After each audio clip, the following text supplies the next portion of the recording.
கோவில் கும்பாபிஷேகத்துல இப்படியா நடக்கணும்?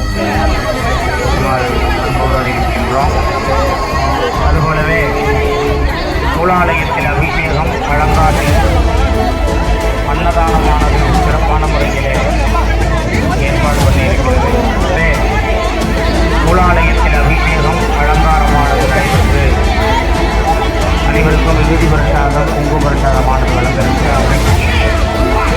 அதிலும் கலந்து கொள்ளுமாறு வருகின்றோம் என்பதிலே பக்த கொடியிலே இதோ இப்பொழுது நம்மளுடைய யாகசாலையிலே கூட்ட நெரிசலை பயன்படுத்தி 9 பவுன் தாலி செயினை பறித்த பெண்.